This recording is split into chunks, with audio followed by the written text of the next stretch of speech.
자, 이건 좀 중요하진 않은데 길어요. 대충 한국이 어떤 식으로 경영 방법을 정석적으로 해야 되는지 그런 걸 한번 이야기해 보도록 하겠습니다. 기준점이 있으면 좀 편하기 때문에. 자, 저는 투자를 할 때 세 가지 시장 상황에 맞춰서 행동을 취한다고 했습니다. 시장이 유동성이 확장 중이고 상승할 때. 참고로 저는 그냥 시장은 유동성이 전부라고 생각하는 사람입니다. 그래서 상승장일 때 성장성, 유동성, 안정성 오르는데 타야죠. 시장에 맡기는 거예요. 성장성. 성장하니까 그냥 안정성을 포기하고 시장에 맡기는 겁니다. 그럼 하락장일 때는요. 떨어지니까 도망가야죠. 그래서 유동성, 안정성, 성장성 떨어지는데 돈을 빼야죠. 횡보장이면 불확실성이 있지만은 횡보한다는 건 반대로 저점에서 하면 더 떨어지지는 않는다는 뜻이잖아요. 그래서 안정성, 유동성, 성장성. 근데 변동성이 있는 상황에서 이게 횡보장이 변동이 없는 횡보장이 있고 그다음 보통 그럴 때 가치주를 사죠. 변동이 있는 횡보장이 있어요. 지금 같은 경우에는 변동성이 있는 횡보장입니다. 그럼 굳이 왜 들어가? 보통 고점에 도달한 횡보장의 경우 변동성이 있습니다. 그럼 굳이 왜 들어가? 2026년 1월 지금 금을 산 것처럼 그리고 예전에는 채권을 샀던 것처럼 지금 현재 외국인들도 보면 구매하는 게 단기 채권이에요. 단기 채권, 단기 국채. 즉 변동성이 있는데 왜 이걸 들어가? 그냥 회피하지. 장기 채권도 변동성이 높거든요. 그래서 왜 이걸 들어와? 안정적인 거 찾아야지. 안정적인 종목을 샀습니다. 단순히 이제 투자라고 생각을 하면 이제 주식 하나에서 한정되어 버리면 좀 골치 아파요.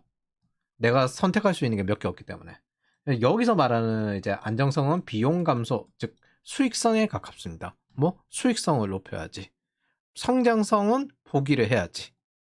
이 부분만 주로 노리는 게 사모펀드들입니다. 사모펀드들이 인수하고 난 다음에 이 회사가 성장한다 이런 구조는 아닙니다. 수익성을 개성한다. 그렇기 때문에 사람을 자르고 그 다음에 필요 없는 자산을 팔고 그걸 회사들이 못하기 때문에 사모펀드들이 하는 것들이죠. 그래서 욕을 많이 먹어요.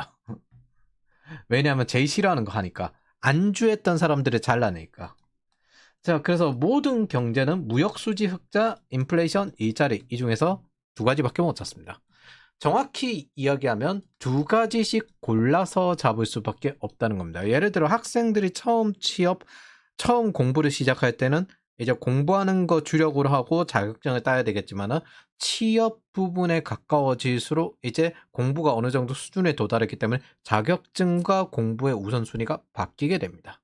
그러다가 이제 취업에 가까이 왔으면은 이제 자소서 이력서 쓰는 것과 자격증이 메인으로 하거나 아니면 자소서 이력서와 공부하는 게 메인이 됩니다. 그래서 상황상 두 가지밖에 못 잡습니다. 그럼 남은 하나는 완화예요. 완화. 자, 보통 수입 국가는 내수 소비 국가고 미국, 일본 같은 경우입니다. 이런 경우에는 무역 격자인 경우가 많은데 얘네들은 어떤 식으로 완화를 하냐? 자본과 서비스 수지로 상품 무역 수지를 완화합니다. 즉 투자하고 그 다음에 서비스업 팔고 이렇게 해서 상품 무역 수지를 완화하는 거예요. 잘 생각해 보니까 미국이 한국에 투자하는 거, 미국이 중국에 투자하는 거, 엔캐리로 다른 나라 투자하는 거 그런 식의 형태가 이루어집니다. 그렇게 경상수지 밸런스를 맞추는 거예요. 무한히 허용할 수는 없기 때문에. 그래서 미국은 기축통화국이라서 경상수지 적자가 만성적인데 그걸 어느 정도까지 사실은 커버할 수 있는가를 예전에 말을 했습니다. 3% 정도가 한계점이라고 GDP의 3%. 그래서 지금 현재 미국은 엄청나게 성장하는 걸로 커버를 하려고 합니다. 쉽게 말하면 생산성이죠. 비용은 최대한 낮추고 보통 수출 국가는 무역 수지 흑자가 일상적이고요. 대신 일자리를 포기합니다. 우리나라입니다. 미국과 일본의 일자리가 지금 줄어든 정도인데 구인 배수가 1.1에서 0.9거든요. 근데 한국은 호경기의 구인 배수가 평균 0.5입니다. 뭐야, 우리의 2배라는 거잖아. 일자리가 우리보다 2배가 더 많네? 그럼에도 둘 다 경제활동 참가율은 60에서 65%입니다. 한국인 열심히 취업활동하는 거예요. 기본적으로 일자리가 많을수록 이직처가 많고요. 임금도 올라가지만 일본처럼 성장이 멈춘 곳 같은 경우는 일자리가 많아도 전체 임금이 올라가지 않습니다. 신규 일자리 생성이 많다는데 그리고 일본의 특성이 있어요. 규제가 좀 많긴 하지만 얘네들은 100년 된 거, 200년 된 거, 300년 된 거 이런 거 계속 유지를 해요. 그러면 우리가 현실에서는 10년 정도 같은 일 해도 그거는 문제가 있거든요. 시장이 변하고 한국이 변하고 돈이 나오는 방향도 변하고. 근데 일본은 100년, 200년 이런 것들을 했던 걸 계속하는 경향이 있습니다. 그게 얼핏 보면 낭만 있어 보이지만은 국가 경제 성장이나 발전에 대해서는 그렇게 긍정적이지 않습니다. 왜냐하면 경제 성장이란 건 부가 가치가 늘어나야 되니까. 이런 구인 배수는 전체 기준이고 또 직종별 산업별로 차이가 있습니다. 예를 들어 꼭 필요한데 사람이 부족하고 까다롭고 어려운 일에 들어가야 돈이 됩니다. 공백에 들어가야 됩니다. 남들이 경쟁을 다 하는 곳에 들어가 봐야 어차피 먹을 몫이 줄어듭니다. 그래서 우리가 주로 대부세곱수 노리는 거고 예전에는 보안 쪽으로 노린 거였고요. 그래서 회사도 채용할 때 까다로운 곳이어야 합니다. 사람의 관계든 회사든 아무나 들어오게 하면요. 혹은 게임의 어떤 뭐 기회든 아무나 들어오게 하면요. 가입 신청하면 들어오게 하면 제일 약한 놈들만 남습니다. 그리고 제일 잘하는 사람들은 나가서 자기네들끼리 모이는 그런 걸러서 들어가는 곳으로 옮겨요. 그래서 까다로워야 됩니다. 서비스업이나 단순 현장직의 경우 진입장벽이 낮기 때문에 고용이 많아도 지원자가 많아서 임금이 낮은 편입니다. 즉 사람이 적은 곳, 그곳으로 들어가야 개인의 몫이 늘어납니다. 분모가 적기 때문에. 단 중요한 건 거래가 제대로 일어나고 사람이 꼭 필요하고 까다롭고 어려운 일일수록 더욱더 좋습니다. 그런 곳에서 기깔나게 일을 잘하려고 해야 돼요. 즉 시장에 대한 선택입니다. 이게 기본적인 거버넌스입니다. 가장 고용이 많은 것은 서비스업이고요. 그래서 국가는 관광을 활성화시키고 소비 쿠폰 같은 돈뿌리기를 하는 이유가 이것 때문입니다. 고용이 제일 많기 때문에 당장 포장은 할 수 있기 때문에. 두 번째, 모든 국가는 인플레이션을 포기할 수 없습니다. 인플레이션을 포기하면요. 일하면서 가난해지는 상태가 됩니다. 이건 국가도 적용되고요. 이를 실질 임금이 마이너스가 된다라고 합니다. GDP도 실질 GDP가 존재해요. 마이너스가 됩니다. 비용이 증가하면요. 경제 성장률은 의미가 없어집니다. 일하는 의미가 없어지듯이요. 이게 지난 팬데믹 버블 동안이었죠. 독재 국가는 포퓰리즘으로 시작해서 이런 인플레이션을 방치합니다. 인플레이션의 한계 사실 생산성이 붕괴되어서 비용이 증가했다는 뜻인데 여러 가지 규제도 생기고 지들끼리 또 이제 갈라먹어야 되잖아요. 그래서 지들 낙하산도 넣고 이걸 채우기 위해서 또 이제 별 희한한 짓 다 하기 때문에 그래서 포퓰리즘 독재 국가 같은 경우 이런 인플레이션을 결국엔 방치할 수밖에 없게 됩니다. 어쨌든 이런 인플레이션이 붕괴되었던 시기가 최근에 있었을 때 연준이 뭘 했냐? 그러면은 노동 투입량을 늘려야 되겠다. 노동 참여율이 좀 줄어드니까 파이어족을 복귀시켜야 되겠다. 어떻게 복귀시킬 건데? 일단 우리가 금리가 올라갔으니까 저들이 전부 다 자기 순자산으로 은퇴를 한 게 아니거든? 그래서 대출 금리가 올라가서 내야 될 비용이 늘어나면 저들이 복귀하지 않을까? 어우씨, 복귀를 안 하네? 그럼 부동산 가격을 떨어뜨려 볼까? 어우씨, 그래도 복귀가 안 하네? 그러면은 주식을 폭락시켜 보면 어떨까? 야, 드디어 복귀한다. 이런 식으로 노동 참여율을 실시간으로 파악을 하면서 매달 나왔어요. 아직도 문서 있을 겁니다. 그래서 생활비는 올라가고 대출금은 못 갚게 공격하는 방식을 썼습니다. 여러분들 세상은 절대 당신을 쉽게 살도록 내버려 두지 않습니다. 그래서 유동성 조종자가 할 수 있는 운영이 이런 것들입니다. 세 번째, 트릴레마의 기본 형질이 존재합니다. 기본 형질이란 건 국가마다 이제 전략적인 기준점이 존재한다는 거예요. 디폴트 값이 다르다, 세팅 값이 다르다. 미국, 일본의 경우에는요, 무역 수지를 적자를 내는 대신에 인플레이션을 잡고 일자리 구인 배수를 높게 유지하는 디폴트 값으로 유지됩니다. 수출 국가의 경우에는요, 무역 수지 흑자, 우리는 항상 무역 수지 흑자가 디폴트 값이에요. 그리고 인플레이션을 잡습니다. 자, 무역 수지 흑자와 인플레이션 잡기, 이게 디폴트 값이고 메인이고 일자리 구인 배수를 확보합니다. 포기한 건 뭐죠? 무역 수지를 포기하죠. 한국과 대만의 경우는 뭐예요? 일자리 구인 배수를 포기했죠. 네 번째, 사고는 언제든 터집니다. 당연히 생산성이 무너지는 상황 생기죠. 무역 수지도 무너지고 인플레이션도 무너지고 일자리 구인 배수도 무너지고 이렇게 무너지는 일이 생길 수가 있습니다.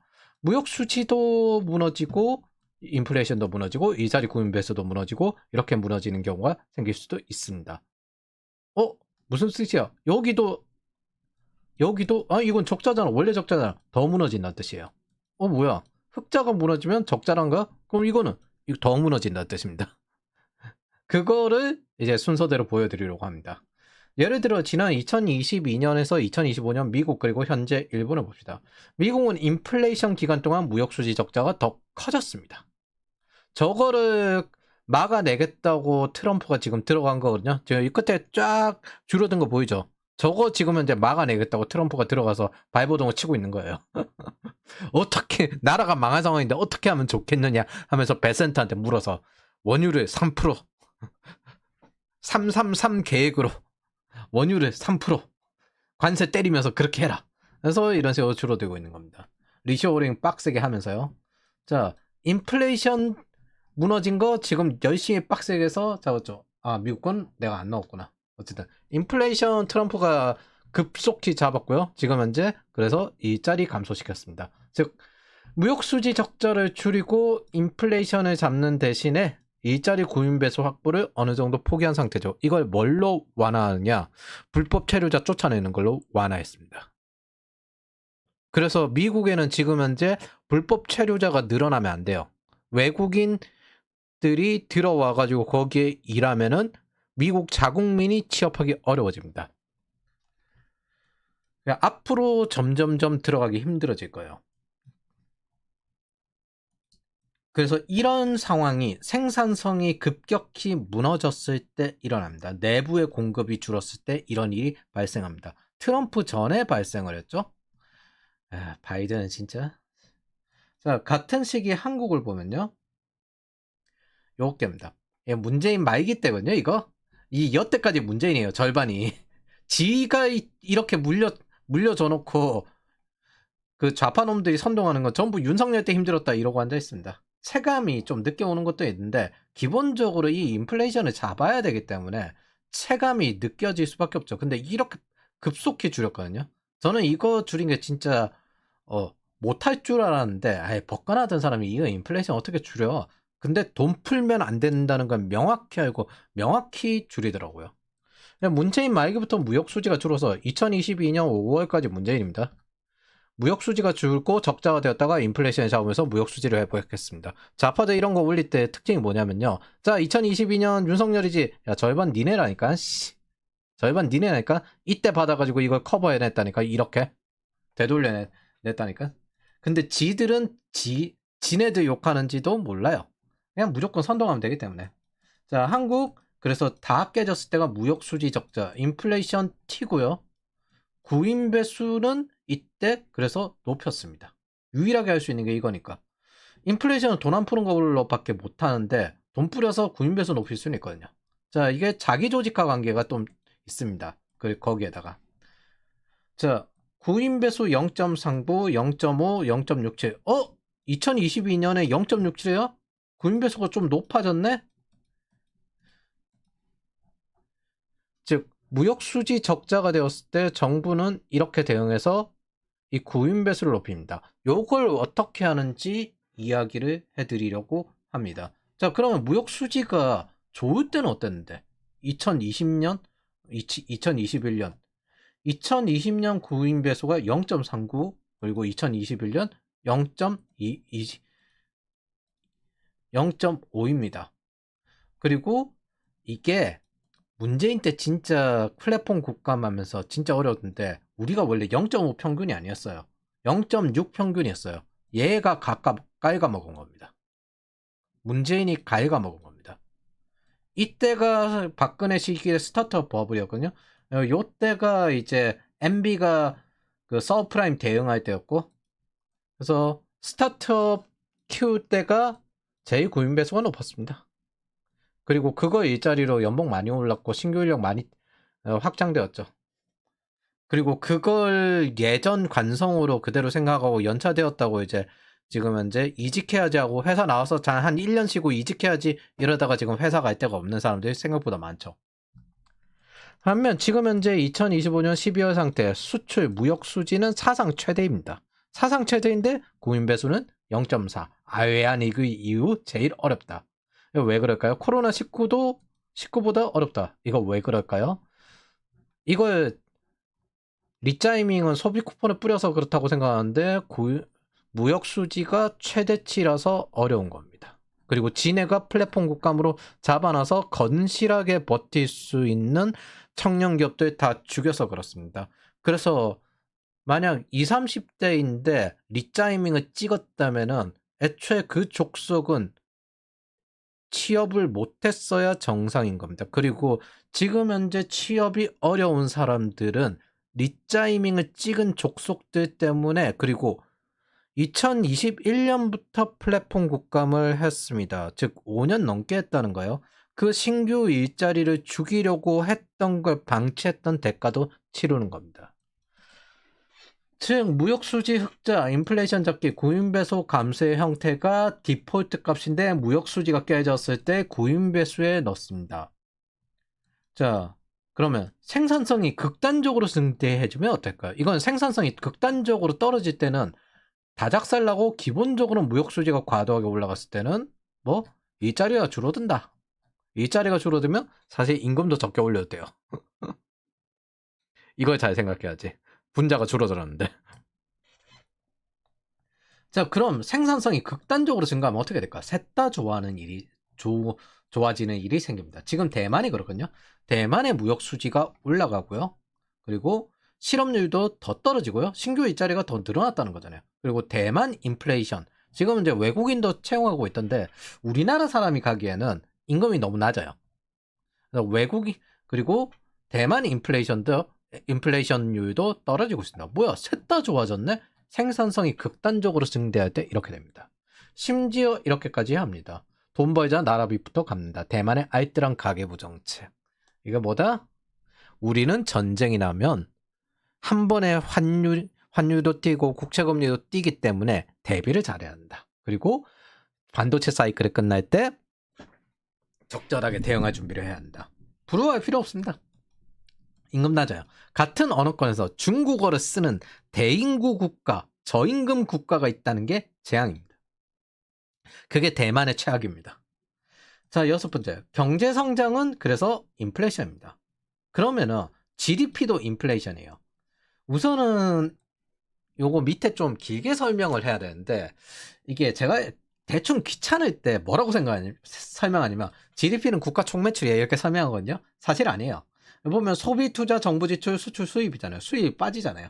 총매출이 아니라 사실은 교육 조건 해가지고 실질 GDP예요. 실질 GDP. 그래서 매출 총이익입니다. 외국에 사오는 게 있기 때문에 실제로는 매출 총이익, 즉 원가를 뺀 겁니다. 원가. 상품 수출이 주력인 수출 국가는 평소에 수출 마이너스 수입이 적자화될 때 정부 지출을 통해서 보통 방어를 합니다. 왜? 시장이 위험해지고 일자리가 더 줄을 수 있기 때문에.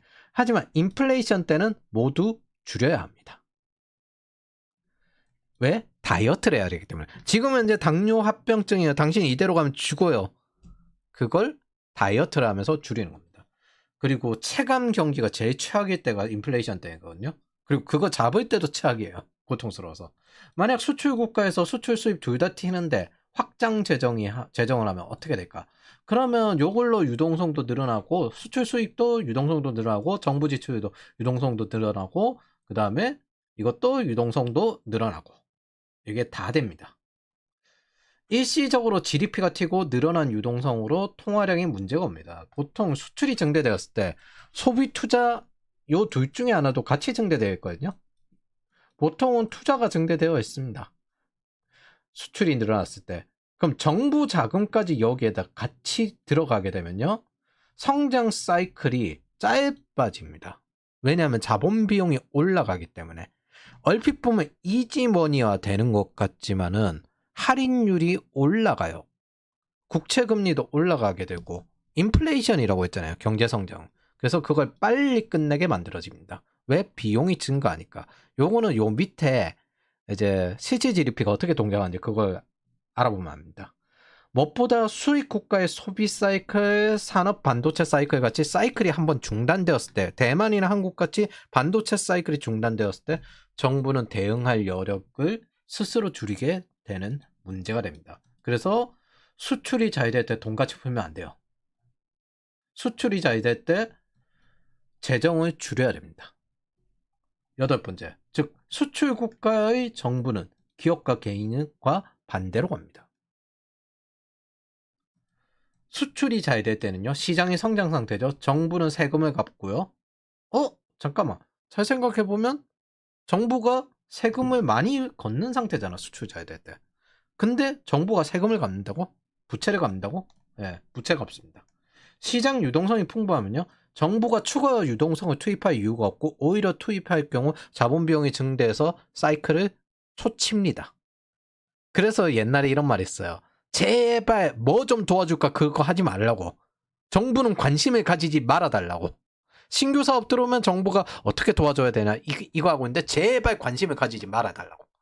그래서 세금이 많이 들어오죠. 그럼 안정성을 증대시켜야 됩니다. 세금을 갚아야 되고 자본 비용이 그러면 감소가 돼요. 왜? 국채를 갚아버렸기 때문에 국채가 더 귀해집니다. 그럼 저금리로도 국채 발행을 해도 더 많은 사람들이 몰릴 수 있습니다. 이건 더 안전하다고. 그래서 이자가 감소하고요. 통화 승수가 확대되고 성장성으로 확대됩니다.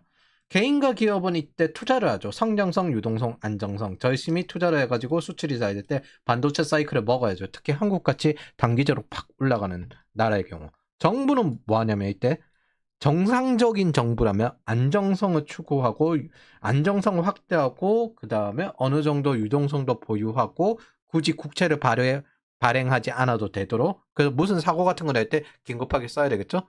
그리고 성장성. 정부는 이미 시장이 성장하기에 세금이 잘 들어온 상태입니다. 굳이 이건 시장에 맡기고 움직일 필요가 없습니다. 개인과 반대로 갑니다. 시장은 어떻게 되냐? 이렇게 정부가 행동을 하면 할인율이 낮아져요. 그래서 자본 비용이 감소하고요. 호경기가 장기화됩니다. 왜? 비용이 줄었기 때문에 부가가치가 증대했죠. 그래서 내수기업 확대로 유도가 되고요. 내수에서 투자할 수 있게끔 유도가 되고 일자리 확대 유도가 됩니다. 정부 위기에 대응한 버퍼 대응 여력이 증대돼요. 지금 대만이 하는 게 이겁니다. 경제 성장은 인플레이션이기 때문에 인플레이션을 최우선으로 잡을 때 극단적인 안정성을 추구해야 되는 상황도 있습니다. 이게 우리가 지난 기간 동안 고통받으면서 경험했던 겁니다. 물론 저는 고통을 받지는 않았지만 이익을 얻었지. 이때 이렇게 극단적인 안정성을 추구할 때 채권 사면 딱 좋거든요. 그래서 고금리 채권으로 이자 받다가 이제 금리 인하할 때 이제 팔아먹으면 이제 돈 더 받으니까. 자, 수출이 잘 될 때 인플레이션 상태고 재정도 좀 더 충분하니 이때 부채를 레버리징 해야 됩니다. 그리고 이건 국채 금리 감소로 이어지고 국채 할인율이 감소하게 되고 뭐 그거는 밑에 정리해놨으니까 한번 다시 보면 편할 겁니다. 이렇게 쭉 해서 들어보면 이해가 잘 안 돼요. 그냥 대비해가지고 비교해야 되지. 수출이 안 될 때 어떻게 하냐? 생존 상태가 되거든요. 그럼 시장에는 유동성이 부족한 상태잖아요. 그러면은 정부가 신규 유동성 공급자로 투입이 되어야 합니다. 그리고 이때 제일 약한 게 제일 싼 게 뭐냐? 원자재예요. 그래서 그 건설 기업이랑 그 다음에 여기 철강 기업 이런 기업들이 어렵거든요. 그때 정부는 싸다. 야시 자본 비용도 싸. 디플레이션이 때 보통 그 수익 이자율도 싸거든요. 저금리 상태. 금리도 낮춰야 되기 때문에 자본 비용도 싸. 그 다음에 사람들이 대출받기도 편해. 거기에다 원자재 가격도 싸. 그럼 직접적으로 방산, 토건 인프라에 투자를 합니다. 그래서 이때 이제 건설이나 이런 것들을 해요. 왜냐하면 어차피 한 번에 투자해야 될 카펙스인데 제일 싸게 들어갑니다. 조달 비용도 싸고 원자재도 싸고 인프라도 싸고 그래서 부가가치를 최대한 남겨 먹을 수 있어요. 그래서 기업은 이때 생존하려고 최대한 유동성을 잔뜩 모은 상태로 대기하고 있고요. 그리고 정부는 이때 성장성을 추구합니다. 제일 효과 있게 돈이 남는다. 보통 이때가 디플레이션 상태가 겹쳐요. 외부에서 들어오는 돈이 줄었다. 그간에 축적해둔 여력을 발휘할 때. 그래서 저 같은 경우는 이게 제일 제일 이상적으로 쓰였던 게 MB입니다. 서프라임, 리먼 브라더스 때요. 이게 한국의 수출이 준 게 아니라 글로벌 수출 자체가 물동량 자체가 절반 반토막 났거든요. 몇 년간. 이거 한번 1년 정도 된 게 아니라. 그리고 팬데믹 대응 때 문재인이 뿌린 거. 문재인은 있잖아요. 팬데믹 때 뿌린 건 문제가 아니에요. 팬데믹 이후에 수출이 잘 될 때도 돈을 더 뿌려대서 문제였던 겁니다. 이재명도 지금 그걸 하고 있습니다. 그리고 두 번째, 이 문재명, 요 두 명의 문제점은 뭐냐면, MB는 해지 자산에 이렇게 투자를 했고요. 문재인과 이재명은 폰지 자산, 배급 족속들에게 투자를 하고, 시장이 반등하고도 추가로 돈을 계속 뿌리고 있습니다. 그럼 또 이제 크라우딩 아웃이 더욱 커지는데, 문제는 저게 세수를 증가시키지는 않는단 말이에요. 정부는 세수가 줄어드는 걸 각오하고 적자 재정을 지출할 때가 있습니다. 이때입니다. 이런 경제 위기가 왔을 때. 그것도 외생적 위기죠, 사실. 내생적 위기가 아니에요, 대부분. 수출 기업들이 대부분 걱정은 외생적 위기가 왔을 때. 그래서 호경기에 미리 버퍼 안전망을 구축해줘야 됩니다.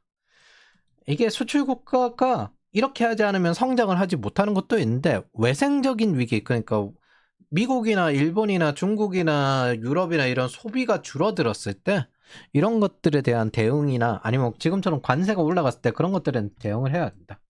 수출이 줄었을 때 정부 지출을 통해서 유동성을 공급해서 시장의 시스템 붕괴를 막아주는 거예요. 그리고 한국의 전략 산업들을 잘 보존하는 겁니다. 이건 산업별로 다르고 조선업이 산업은행 신세를 지거나 구제금융도 같은 맥락이에요. 왜냐하면 조선업을 통해서 열심히 한국의 조선업, 사실 이거 거의 이제 정부가 자유무역하고는 거리가 먼 거거든요. 먼 거지만 하는 겁니다. 왜냐하면 이렇게 하면 우리가 조선업의 독점권을 상당히 많이 가져 있을 수 있으니까. 그걸 가지고 지금 이제 그 미국의 방산 사업 하는 거죠. 그래서 대우조선해양 이렇게 공적 자금을 지속적으로 산업은행이 투자를 해가지고 22년 만에 내려놨습니다. 2023년 그리고 2025년 하나가 사서 지금 뭐예요? 열심히 하나 이제 오션으로 열심히 미국의 이런 필리조선사 해가지고 이 사업을 하죠. 번에 정부가 미친 듯한 유동성을 보유하려고 할 때는 전쟁 준비를 하거나 아니면 부패한 포퓰리즘 독재 정권의 경우가 많습니다. 요런 거요. 퇴직연금 지금 현재 지네들이 가져가려고 하죠. 자, 그럼 이 글이 이번 핵심 컴포넌트인데, 수출국의 정부의 재정정책 사이클은요, 호경기, 수출이 잘 될 때는 정부는 안정성을 최우선으로 해야 한다. 세금을 갚고, 디레버리징하고, 버퍼를 구축하고, 그리고 결과 국채금리가 하락하고요, 자원비용이 감소하고, 경제 호황이 장기화됩니다. 정부가 대출을 갚았기 때문에, 좀 더 신용등급이 높아졌어. 불황기에는요, 수출이 안 될 때는 정부의 우선순위는 성장이 멈추면 안 되기 때문에 새로운 유동성 공급자로 역할을 합니다. 이 버퍼를 이제 쓸 때가 온 거죠. 그래서 시스템 붕괴를 방지하고요. 호경기에 구축한 버퍼를 이때 활용하는 겁니다. 요게 정상 패턴이거든요. 대만이 하는 거 수출 호황이니까 세금 증가하니까 부채 상환하고 금리 하락시키고 버퍼를 구축하고 위기 대응 여력 확보. 이게 MB랑 박근혜 시기에 되게 잘했었는데 한국은 지금 폰지 패턴이에요. 수출 호황이니까 세금 증가하니까 추가 지출하고 금리 상승시키고 버퍼를 소진하고 위기 대응이 불가능한 거. 그래서 대만 같은 경우는 보면은 쭉 해가지고 금리가 떨어졌죠. 10년물 채권 수익률이 떨어졌죠. 근데 한국은 10년물 채권 수익률이 2025년 5월부터 보면은 지금 뭐 3.3%입니다. 2.7에서 3.3%까지 올라왔어요. 근데 대만은 그 1.6에서 지금 현재 다시 튀어 올라오는 게 1.4예요. 그리고 시기는 3월부터. 이거는 잠깐만 우리 와 엄청 빨리 올랐구나. 이건 5월인데 이건 3월이구나. 야 씨. 잠깐만 그럼 야 씨. 특히 이렇게 집중하는 이유는 수출이 잘 되는 여부는 수입 국가에 갈려 있지 마음대로 통제할 수 없기 때문입니다. 그래서 통제할 수 있는 거에만 집중을 하는 거예요. 사이클에 맞춰서 정부가 적응을 하는 겁니다. 이걸 환율까지 영향을 미치기 때문에 정부가 할 수 있는 건 채권 관리, 통화량 관리가 전부입니다. 그래서 어떤 국가든 불경기 때 방산과 부동산에 투자하는 게 가장 효과 있습니다. 이건 미국이 하든 일본이 하든 다 똑같아요. 불경기 때 국가 전략 산업 혹은 방산과 부동산 공급에 투자해야 됩니다. 이때 돈을 쓰면요, 시장이 유동성 공급자도 되면서 상대적으로 불경기인 철강 등을 도울 수 있고, 이게 국가 전략 산업이기 때문에 유지할 수 있습니다. 어차피 불경기이기 때문에 자본 비용을 낮게 조달할 수도 있고요. 원자재도 싼 타이밍이고, 그래서 써야 할 돈을 가장 효율성으로 쓸 수 있기 때문입니다. 이 혜택을 누가 다 처받았냐? 저 X86이 다 처받았습니다. 부동산 노무현 때문에 집도 못 구할 때 MB가 공급해줘가지고. 참고로 여러분들 실질 GDP가 지금 2% 3%거든요. 근데 MB 박근혜 때 실질 GDP는 5% 돼요. 그러니까 이익이 연간 최소 5% 이상은 나온다는 뜻입니다. 그걸 지금 X86이 다 처받았습니다. 만약 국방비를 무한히 증대시키면 어떻게 될까요? 북한이나 중국식이 됩니다. 예를 들어 GDP가 3%씩 증가하는데 국방비를 연간 5%씩 증대시키면 장기적으로 국방비가 GDP를 넘어서게 됩니다. 크라우딩 아웃은 둘째치고 비용에 속하는 국방비라는 게 말이 좋아서 그 안전망이긴 한데 이게 투자 산업이 아니거든요. 뭔가 되돌아오는 게 아니라 순수하게 쓰는 비용이에요. 국방비가 매출 총이익에 속하는 GDP를 넘어서게 됩니다. GDP 대비 국방비 비율을 관리하는 이유고 연간 7%씩 올리고 있고, 중국은요. 북한 같은 경우 GDP의 25%가 군사 비용으로 사용됩니다.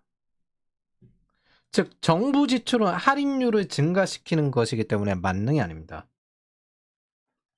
기본 모든 비용을 증가시킵니다. 그럼 지금 한국 상태가 뭐냐?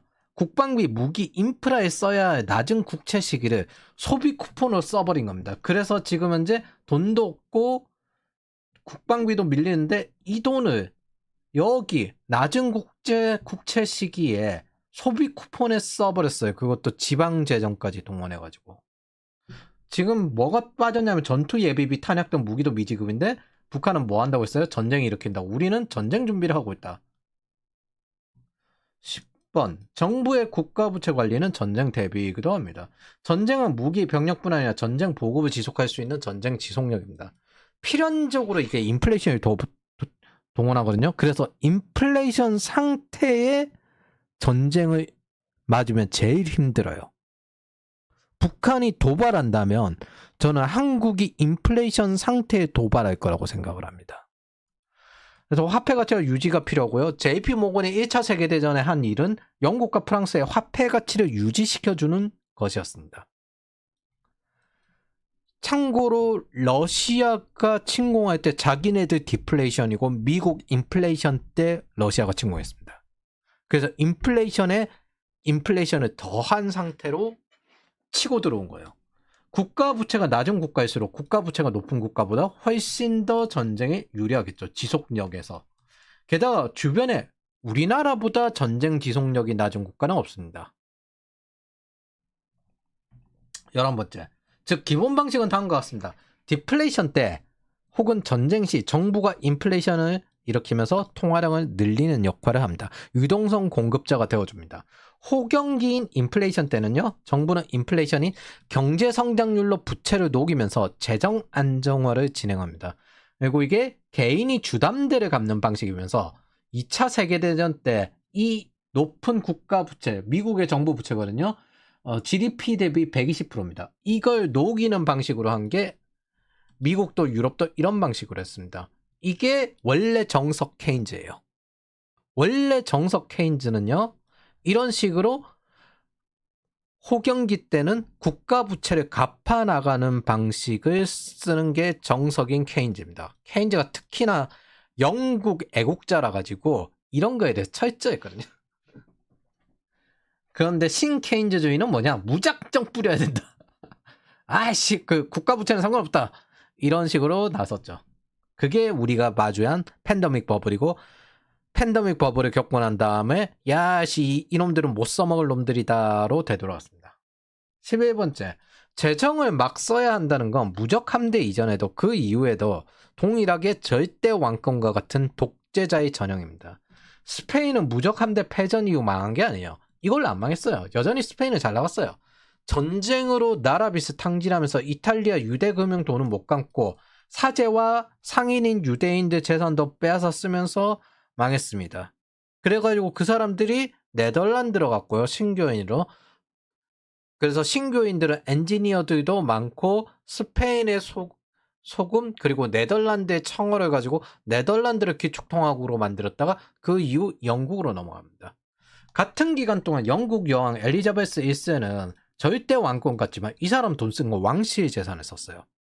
그래서 하원한테 이렇게 돈을 뜯고 그러지 않았어요. 왕실 재산을 써버렸으니까 이거 뭐 나도 하고 싶은데 나도 왕노릇 좀 제대로 하고 싶은데 그래서 저기 절대 왕권 부럽잖아. 요 찰스 1세 요게 그거 하다가 하원 의원한테 진 게 잉글랜드 내전 청교도 혁명입니다.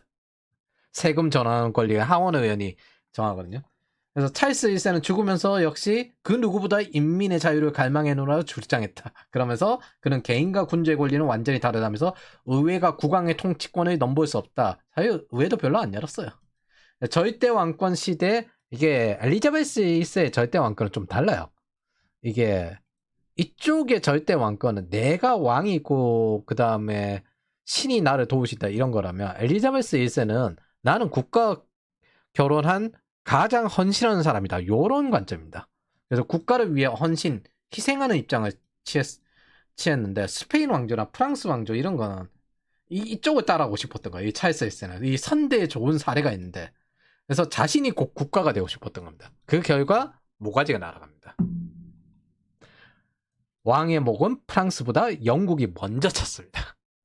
그래서 이때 승리한 게 올리버 크로멜인데 뭐 의회 해산해버리고 뭐 왕이라는 이름 대신 새로운 형태의 독재자가 됩니다. 그리고 이 사람도 목이 쳐져요. 그리고 찰스 1세한테 사형 선고한 재판관들도 함께 왕정 복고로 했거든요. 이후에 명예혁명까지 이어지면서 어디 의회 없이 마음대로 니들이 그래서 영국은 군주제는 있지만 의회가 강한 독특한 제도가 되고 귀족 토리파에서 유대인 총리 벤자민 디즈레일리도 나오는 수준이 됩니다. 참고로 이거 절대 왕권에서 가장 크게 많이 달라졌다고 생각하는 게 개인적으로는 빅토리아 여왕 즉위 시기가 아닌가 생각을 합니다. 빅토리아 여왕 즉위 때 어릴 때 올라왔잖아요. 그래가지고 여왕이 어릴 때는 되게 조롱을 많이 받았어요. 근데 그렇게 조롱을 해도 목이 안 날아가요. 그럴 시대였다. 네, 그런 게 있습니다. 그래서 로스차일드 가문은 영국 지부에서 시작했는데 영국이 대영 제국이 되면서 본점인 독일계보다 더 잘 살게 됩니다. 즉 왕권이든 의회정이든 공화국이든 높은 세금으로 운영하며 세금을 올린 족속들은 항상 곱게 못 끝납니다. 그리고 이 족속들은 지들이 무능해가지고 세금을 높은 세금으로 끌어올리면서 하는 짓거리는 뭐다? 독재다.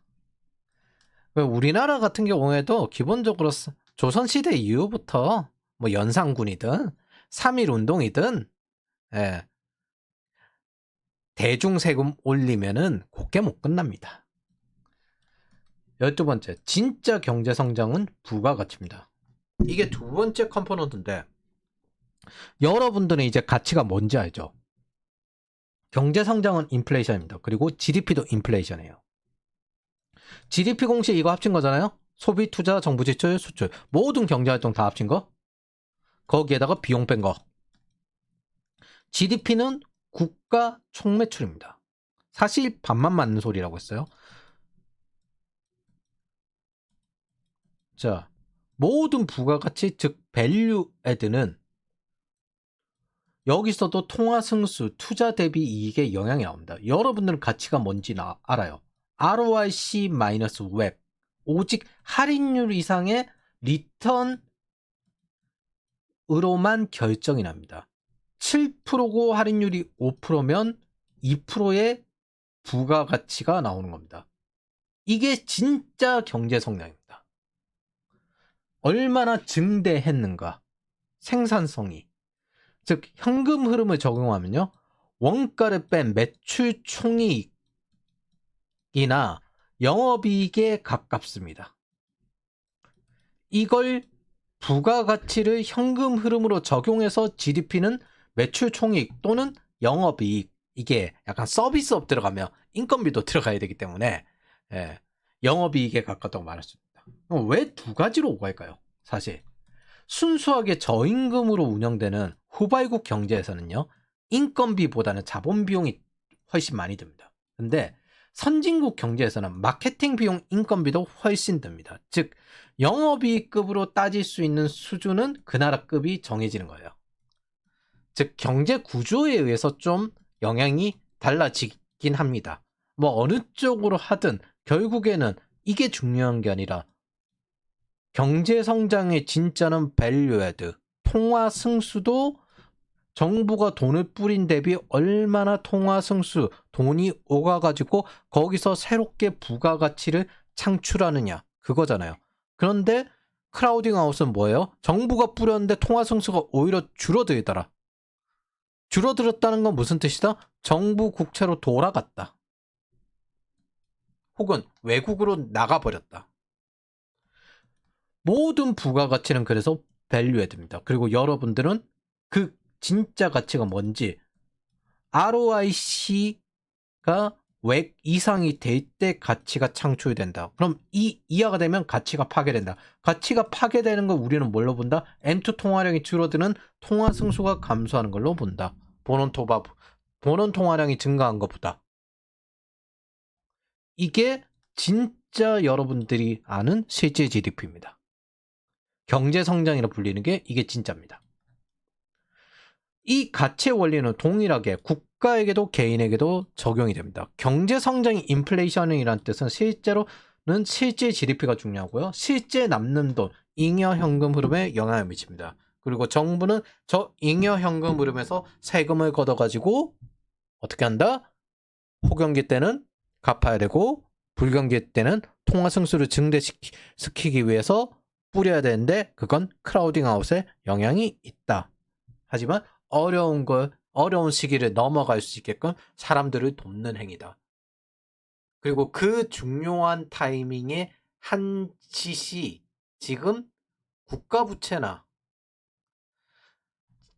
그 중요한 타이밍에 국방비와 그 다음 부동산에 투자를 해가지고 주택을 공급시켜서 사람들의 비용을 낮춰줬어야 하는데 사람들의 비용을 높이는 인플레이션에 열심히 투자를 했다. 그리고 집 있고 돈 많은 사람들은 저 이재명을 찍지 않았다. 돈 없고 집 없는 족속들만 이재명을 찍었다. 이게 지금 현재 상태입니다. 스스로 자기네들 생존 비용을 높여버린 거예요. 근데 반대로 돈 있는 사람들은 솔직히 지금 여기가 제일 편하거든요. 뭐 강남에 있는 사람들 지금 부동산 다 올랐고 그다음에 한국 주식 투자하는 금융 쪽 사람들도 다 올랐고 국채금리도 올랐으니까 채권 단기 채권 사면은 그것만 해도 이자 더 잘 받을 수 있고 거기에다가 GDP는 저성장이 날 테고 14번째 가장 무서운 건요. 미국의 소비 국가의 금리 인상입니다. 이게 사실은 중국도 지금까지 앞으로 어떻게 될지 모르지만 지금까지는 중국도 미국에 수출해서 먹고 살고요. 유럽도 미국에 수출해서 먹고 살고요. 단지 유럽은 중국의 물품을 대량으로 사서 먹고 삽니다. 즉 3대 경제라고 하지만 사실은 유럽도 중국도 미국에 수출해서 먹고 사는 거예요. 근데 가장 무서운 건 미국의 소비가 깨졌을 때입니다. 문제는 이 상황은 심지어 소비 국가의 금리 인상기, 즉 긴축 시기일 때가 많습니다. 이 경우 환율까지 치솟아서 자본 비용이 더 늘어나요. 즉 매출 감소 플러스 비용 증가가 동시에 일어나는 게 침체입니다. 번외적으로 지금 취업 활동하는 사람들은요. 다음 기준을 잘 생각해 보십시오. 지난 2022년, 2024년 그 기간 동안 성장한 회사, 유동성이 줄어드는데 성장한 회사, 이 회사 뭐지? 일 엄청 잘하는, 이렇게 볼 수 있습니다. 지금 취업 시즌이니까 이 기간 동안 매출이 안정화된 회사, 성장률을 포기하고 수익성을 개선한 회사일 수도 있고요. 혹은 성장이 한국에선 한계점에 도달한 경우일 수도 있습니다. 이때 매출이 떨어지고 영업이익도 줄어든 회사요. 앞으로 다이어트 해야만 하는 회사입니다. 비용이 꽤 들었다는 뜻이기 때문에. 그리고 장기적으로는 디폴트 얼라이브 이 상태로는 안 됩니다. 이거 잘 걸러야 됩니다. 그럼 지금 한국의 상황? 워렌 버핏이 이런 말씀을 하셨죠. 물이 빠지면 누가 발가벗고 수영을 했는지 드러난다. 즉 유동성이 빠지면 누가 이지머니에 의존했는지 드러나게 될 겁니다. 자, 지금 현재 기재부를 폐지시키고 자기네들 대통령실로 들어간 대가가 나오고 있죠. 각종 돈 밀린 거요. 돈이 밀리고 있어.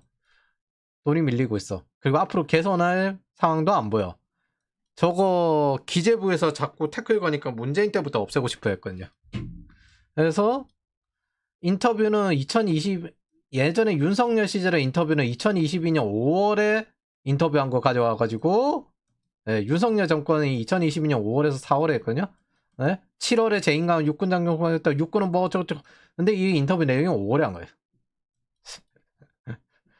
딱 임기 시작한 지 2개월 됐는데 문제가 너무 갑자기 정권이 바뀌니까 이제 그 육군 장교들이 엄청나게 불만이 팍 치솟았나 봐. 이런 식으로 선동하던 족속이 지금은 조용하죠. 2022년 예산은 당연히 민주당이 정했고요. 정부가 예산을 올리면요. 의회에서 결정하기 때문에 마음대로 하지는 못합니다. 자, 그러면 보죠. 문재인 때 어떻게 했는지. 2019년에 이렇게 받아가지고 2021년, 22년 이렇게 빵 튀기해서 넘겨준 거 보십시오. 그거 낮추려고 발버둥 오셨죠. 왜냐하면 채권 발행은 한 번에 안 나오니까. 한 번에 해결이 안 되니까. 그리고 특히나 우리나라는 장기 채권 발행이 잘 안 되기 때문에 단기 채권으로 돌아오는데 문재인 받을 때 이거 채권 돌아오는 거거든요. 이거를 86조로 띄워가지고 던졌어요. 45조에서 35조로 받았구나. 35조로 받은 걸 86조로 띄워놨어요. 채권 만기 돌아오는 거. 이거 지식에 발행한 거거든요. 이 만기를 86조, 85조 이렇게 만들어서 다음 정권 죽어봐라 이런 식으로 던져놨습니다. 국채 만기 상황 40조 뻥튀기 했고요. 그리고 관리 재정 수지 마이너스 10조에서 문재인이 117조로 뻥튀기 했고요. 마이너스 통합 재정 수지 이거 정부 거거든요. 이거는 이제 4대 보험까지 포함한 거. 정부 거거든요. 문재인 임기 전에 31조 흑자였습니다. 마이너스 64조로 뻥튀기 했습니다. 국민연금도 참고로 문재인이 의도적으로 적자를 만들었다라고 했습니다. 국민연금이 저렇게 돈을 많이 쌓아두면 안 된다. 그래서 의도적으로 적자를 만들어가지고 했다. 그래서 요 2022년 보이십니까? 요렇게 물려졌습니다. 요렇게 뻥튀기 해가지고 물려졌습니다. 야, 경제성장률도 저렇게 못 올라가겠다. 애도 저렇게 못 크겠다. 저 비율로는 못 크겠다. 앞자리 단위수가 달라져. 100조 단위로. 모두 다 폰지 사기 같은 배급 족속들은 물에 빠져봐야 하는 겁니다. 우리는 절제를 했고 지들은 스스로 택했습니다. 무엇보다 지난 글들을 통해서 돈을 뿌리는 건 단기적으로 효과가 있으나 3분기 크라우딩 아웃의 부작용이 온다는 걸 알 수 있습니다. 여기서 추가하면 세수 수입에는 아무 효과가 없다는 거예요. 손실을 각오하고 뿌리는 겁니다. 즉 돈을 뿌려서 통화 승수로 세수를 수입을 늘린다는 건 불가능합니다. 특히 복지 비용으로는 폰지 사기가 됐기 때문에 더더욱 불가능합니다. 사람들의 비용을 낮춰주는 비용으로는 가능해도. 왜냐하면 국방비는 비용 감소를 위한 것이고 부동산은 해지 자산입니다. 결국 공급한 것을 기반으로 거래가 늘어나고 거래가 늘어날수록 통화 승수가 늘어나게끔 하는 게 부동산이고 국방비는 최대한 싸게 하려고 젖대하는 거죠. 반면 복지는 폰지 사기입니다. 만약 이게 아니라고 생각한다면 세상에 고령화라는 문제는 없는 겁니다. 청년은 줄어도 아무 상관이 없는 거예요. 소비와 생산성을 착취하려고 청년에게 요구하는 거 아닙니까? 그리고 그들에겐 대신에 노인보다 잘 살게 해줄게. 윗세대보다 잘 살게 해줄게. 그게 기본 거래였는데 그게 깨진 게 지금 한국이에요. 자, 그래서 제가 여러분들에게 하고 싶은 말은 좌파들이 주가가 올랐다고 좋아하는데 부동산도 잘 오르고 있고 환율도 잘 오르고 있고 국채금리도 잘 오르고 있고 세금과 보험료도 잘 오르고 있습니다. 그거 좌파한테 설명 좀 그만합시다. 이제 생존 투쟁해야 되는데 왜 재물을 구해주려고 발버둥입니까? 상황은 이미 벌어졌고 자기네들이 택했고 그 전에 전부 모두 절제했어요. 저 반대 진영은. 구조조정은 결국 해야 할 거고요. 누구는 손해를 감수해야 될 거. 솔직히 툭 까놓고 이야기해 봅시다. 이재명 때가 돈 벌기 더 편해요. 툭 까놓고 이야기해서. 얘네들이 죽는 거지. 그리고 나라가 죽는 거지. 그래서 그건 좌파들이 합니다. 비용이 잘 오르면요. 화폐 가치가 떨어졌다는 거 잘 모르는 거고, 지금은 누가 살아남냐인데, 모든 게 다 오르는데 비용도 같이 오르면 화폐 가치가 떨어진 거지, 그게. 그래서 지금은 누가 살아남냐인데, 왜 구해주려고 난립니까? 죽게 두세요. 주가 오르고 부동산도 올랐는데, 뭐 자산 가격 다 오르고 비용도 올랐으면 그게 화폐 가치 떨어진 거지. 자, 그래서 사실 뭐 이 말이 참, 당신이 어떤 분이 아주 적절한 말씀을 해주셨다고요. 당신의 적이 실수하고 있을 때 절대 방해하지 마라. 적이 아니라고 생각하나 봅니다. 그럼 책임도 같이 져라. 아우, 훌륭합니다. 사실 이런 건 망하는 조직의 전형입니다. 무지성 지지와 과도한 결속으로 인해서 문제가 있는 걸 말하지 못하게 하는 겁니다. 좌파들 보통 특징이 실제로 그렇더라도 그렇게 말하면 안 되지라면서 무지성적으로 보통 이제 망하는 조직이 이런 식으로 하거든요. 무조건 우리 편 좋아. 그래서 절대 막지 마십시오. 우리는 좌파 지지자만 손절하고 최대한 차단하면 됩니다. 이건 멸망전이고요. 좌파는 자립이 불가능합니다. 즉, 좌파들이 가장 못하는 게 이겁니다. 자기 경영. 시장의 상황, 그리고 경쟁자의 상황, 나의 상황을 모두 파악해서 활용하는 겁니다. 시장도 결국 시스템이거든요. 그걸 내가 쓰는 거예요. AI도 시스템이고 그걸 내가 쓰는 겁니다. 우리가 있는 거는 있잖아요. 모두 외부에 있는 시스템을 쓰는 거고, 그리고 그걸 좀 더 완화시켜서 쓸 수 있게끔 별도의 내 자산이라는 시스템, 포트폴리오도 시스템이거든요. 이걸 내가 쓰는 겁니다. 쓰는 거 인간입니다. AI가 나온다고 결국 쓰는 건 인간이고요. 이익을 얻는 것도, 가치를 얻는 것도 인간입니다. 세상도 기술도 내가 하는 일이 바뀔 뿐입니다. 내생적 리스크가 있고 외생적 리스크가 있다면요. 내생적 기회도 있고요. 외생적 기회도 있는 겁니다. 은행도 이렇게 관리를 해요. 은행도 일이 관리시키는 정부가 졌다고 합니다. 수출 국가가 외생적 위험에 미리 대비하듯 개인의 입장에서 국가 경제 상황, 시장, 회사 경영 상황 등에 대해서 미리 대비하는 게 자기 경영입니다. 이것만 하면 돼. 그런 식으로 하면 죽어요. 최대한 넓고 깊게 보려고 노력을 해야 돼요. 머리 아프더라도. 팬데믹 시절에 여행업계 예를 들어 근무했다고 쳐봐요. 열심히 일했겠죠. 축구 심판이던 사람이 있다고 해봐요. 열심히 했겠죠. 근데 그런 사람 팬데믹 시기에 아무것도 할 수 없습니다. 이때를 대비해서 우리는 미리미리 자산을 보유해 두는 겁니다. 문제는 이런 일이 발생한다는 겁니다. 이런 거에 대해서 미리 대비하는 게 자기 경영, 살아내는 겁니다. 자, 그래서 거버넌스 리스크 컴플라이언스라고 하는데 목표 달성을 위한 지원 체계예요. 보통 방향에 대한 선택, 설정이 어디서 나오냐? 거버넌스 나와요. 저걸 선택했으면 저기에 맞춰서 우리의 조직 구조, 의사결정 구조, 방향성을 바꿔야지. 군대와 민간에 있는 기업의 의사결정과 조직 구조가 같으면 되겠습니까? 연구원과 상륙작전을 하는 해병대의 조직 구조와 의사결정 구조가 똑같으면 되겠습니까? 이건 절대 변치 않는다고요? 다르죠? 왜? 접근되어 있는 외부 상황, 우리가 목표로 해야 될 목적과 목표가 다르기 때문에 거기에 맞춰서 조직구조, 의사결정 구조가 바뀌어야 되는 겁니다. 지금 한국의 조직구조, 의사결정 구조는 친중화, 중국 국제 사고 서에 넘기고 있어요. 리스크 매니지먼트 실패. 지금 이제 거버넌스가 붕괴됐고요. 일단 뭐 검찰부터 붕괴됐고 리스크 매니지먼트의 실패. 잠재적 시스템적 시스템 리스크가 지금 확대되고 있죠. 재무 운영 등.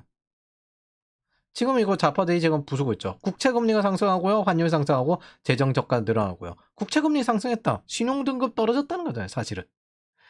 당장 이제 그 신용평가사에서 떨어지진 않았지만 저 마이너스 100조가 가능할 거라고 봅니까? 컴플라이언스, 규정 준수요? 정가사범이 할 것 같습니까?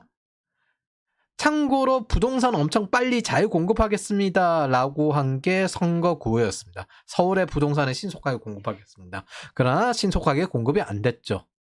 그거 안 믿었단 말이에요, 다들. 저 반대 진영은. 좌파들은 그거 믿었겠죠? 자기네들이 택했으니까 자기네들이 책임져야죠, 뭐.